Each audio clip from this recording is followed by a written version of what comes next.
Some stories never make the news, but they echo forever. You're listening to Unreal Reports.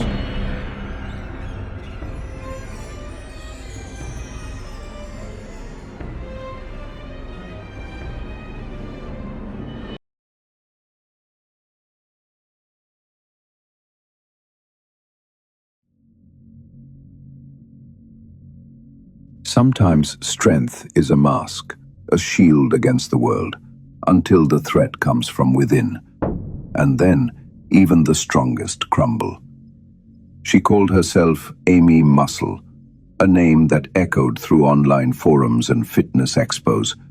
To many, she was simply Zunilda Hoyos Mendez, but to thousands of followers around the world, she was the Colombian She-Hulk.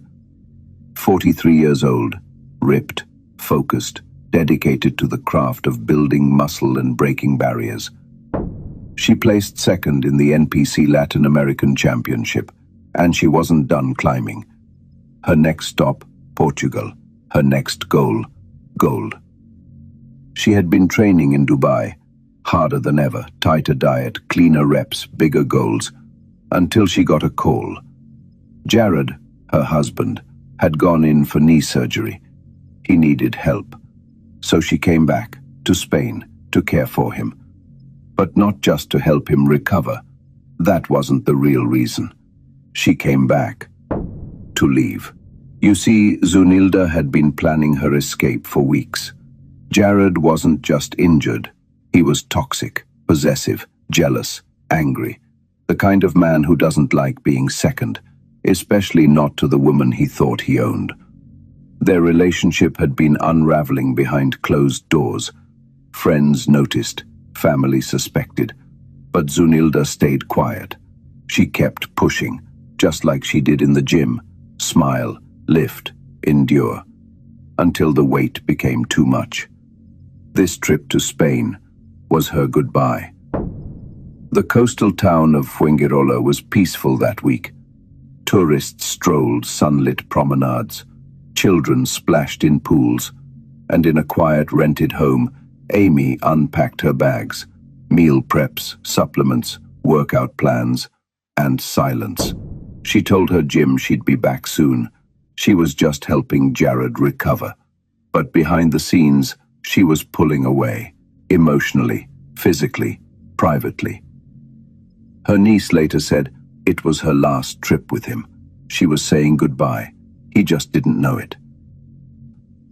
June 14th. She vanishes from social media. No posts, no check-ins, no gym selfies. That's not like Amy. June 17th. She misses a training session. By the 19th, her trainer knows something's wrong. Calls go unanswered.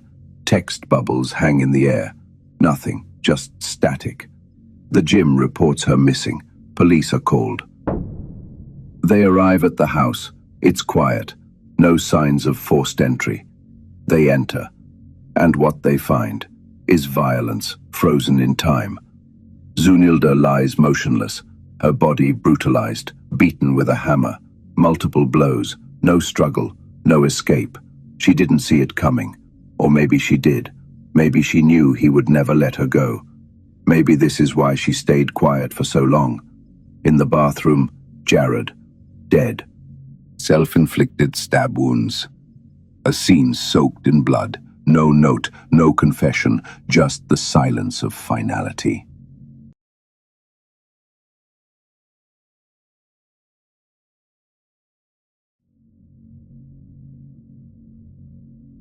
No screams, no alarms, just silence. The kind that lingers after something terrible has happened. Zunilda was gone. Jarrod was gone. But the story had only just begun. Authorities combed through the house. No sign of forced entry. No blood trail outside. Everything happened inside these walls. The hammer was there, discarded, a symbol of what he used to control her one final time. In the bathroom, a blade, covered in Jarrod's blood, his wounds, self-inflicted, desperate, final, but not impulsive. This wasn't a sudden fight. This was premeditated, measured, unsettling. In the days leading up to the murder, neighbors recalled strange silences. Amy, usually so present, had become withdrawn. No morning jogs, no evening stretching on the patio, just absence. She'd even stopped updating her social media, a rare break from a woman who documented her every move. And then came the rumors. Family members would later confirm that Zunilda had planned to leave him after the Portugal competition, that this trip wasn't about reconciliation. It was a farewell, a calm, quiet exit.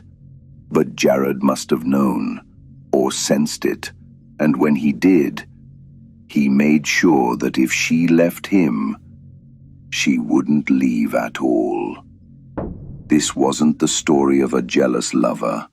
This was the story of a man who couldn't handle the idea of being outgrown. Zunilda was becoming more than a wife. She was an athlete, an icon, a symbol of strength.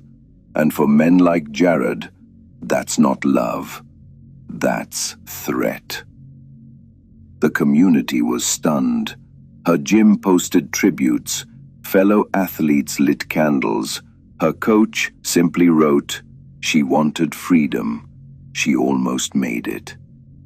Back in Colombia, her family prepared for a funeral they never thought would come this soon. The woman they watched rise, now lowered into the ground. Killed not by strangers, not by chance, but by the man who claimed to love her. Jarrod left no note, no final words, just carnage. But his message was clear. If he couldn't control her, no one would.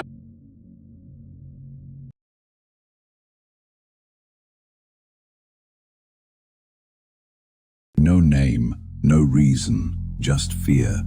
This is Unreal Reports. Real stories, real fear. Subscribe for more real horror from the darkest corners of the world.